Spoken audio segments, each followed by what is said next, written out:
තාත්තා ගිහින් දාලා මේ මම අටට එන්නම් කියලා හැමදාම තාත්තා ඇවිල්ලා ඉන්නවා. එදා ඇවිල්ලා හිටියේ නෑ. ඊට පස්සේ මං තාත්තට කෝල් කරද්දි මාම කෙනෙක් තමයි ඉස්සෙල්ලා.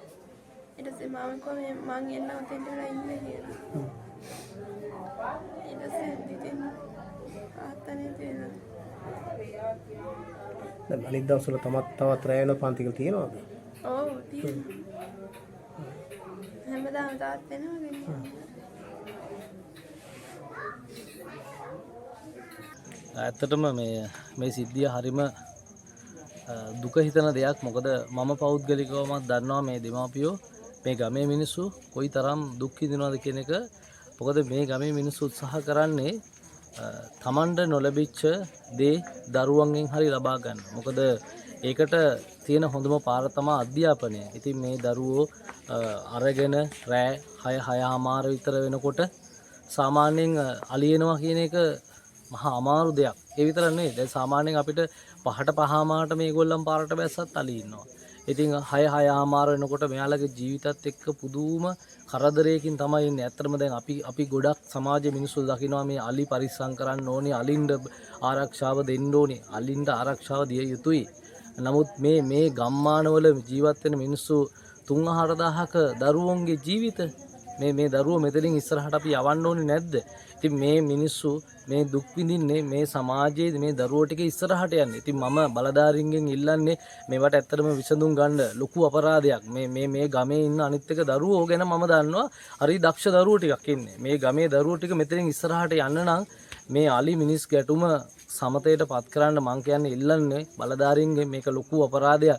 මේ අපි මේ නැති වෙච්ච තරුණ මහත්තයා සමාජයේ කිසිම කෙනෙකුට කරදරයක් කරන්නේ නැති කෙනෙක්. මං හිතන්නේ කනට ඇහෙන්නවත් කතා කරන්නේ නැති කෙනෙක්. මේ දරුවෝ දෙන්නත් අරගෙන මේ දරුවොත් එක්ක අරගෙන මේ දුක් කැහැට විඳගෙන ඒ වගේම මෙයාගේ නෝනත් එහෙමයි. මේ ගමේ මිනිස්සු හැමෝම එහෙමයි. මේ මිනිස්සු පාරේ යන එනකොට අලිත්ගෙන් පුදුම කරදර දුක් විඳින මිනිස්සු ටිකක්. ඒ නිසා සමාජයෙන් මම ඉල්ලන්නේ බලධාරීන්ගෙන් ඉල්ලන්නේ මේක ලොකු කරදරයක්, ව්‍යසනයක්. මේක විසඳන්න උත්සාහ කරන්න. ඇත්තටම කියන්නේ හරි කරදරයි. ඉන්නේ ආරේවම උත්සාහන්න බෑ. ඇතිස්සෙම අපිත් මේ හේනල් කරලා තියෙන්නේ. ඇතිස්සෙම හම්ලා ඉන්නේ. ටිකලි තමයි බේරෙන්නේ. ඔයත් මගේ මංගිගේ පුතේ. අද කරුණේ තමයි ඊයේ රාත්‍රියේ ඔයාලියා වෙන්නේ නැති අර මේ අපේ හේන පැත්තට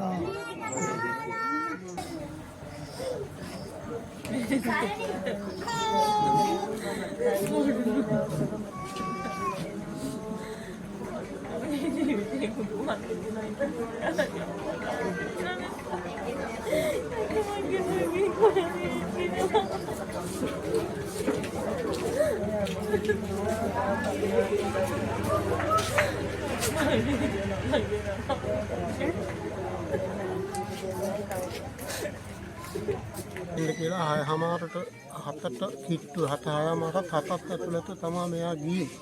මේ මොටර් සයිකලේ යන වෙලාවේ අලියයි මිනිහයි දෙන්නා එකට ගැටිලා තියෙනවා.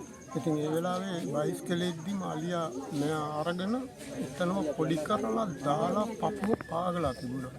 ඉතින් ඒ වෙලාවේ හරිය වීදිලාම්බක්වත් නැහැ කාටකින්.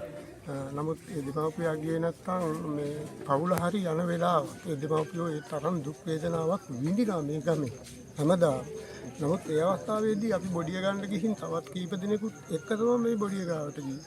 බොඩිය අරගෙන දැන් ඉවන් කරලා ඉස්පිරිතාලෙට අපි ළඟට ගිහින් බලාපුවාම හුස්ම ගන්නෙත් නැහැ.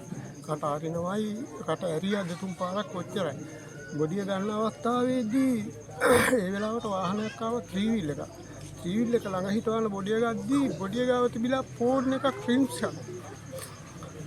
අපි බොඩිය ගන්නවත් එක්ක එක්කනේ ෆෝන් එක අරගෙන ෆෝන් එක ඕන් කරුවා. ඕන් කරලා බලාපුවාම දරුවා කතා කරනවා තාත්තේ මම පන්ති අරුණා හැකිකුනි මං ගාවට එන්න කියලා. ඉතින් අපි හරි සංවේදී වුණා. ඒත් ඉතින් අර දරුවා බොඩි අරන් ගිහින් ඉස්පිරිතාලේ දාලා අපි ඒත් එක්ක මේ ගියා දරුවා ගාවට ගියා.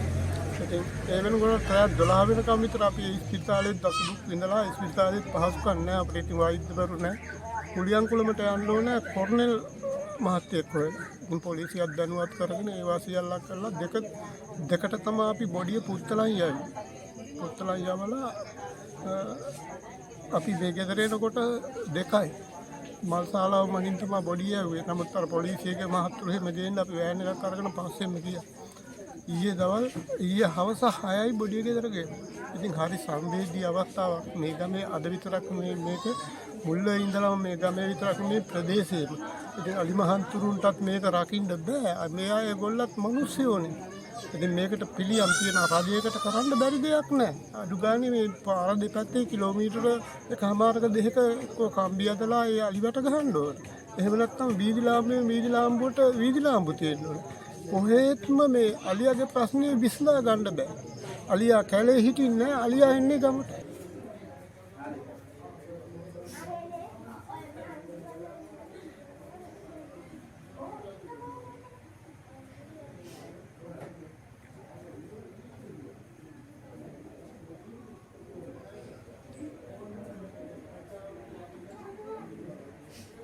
මට ලොකු පුතා මට ඉන්න දරුවෝ දෙන්න ඇස් දෙක වගේ.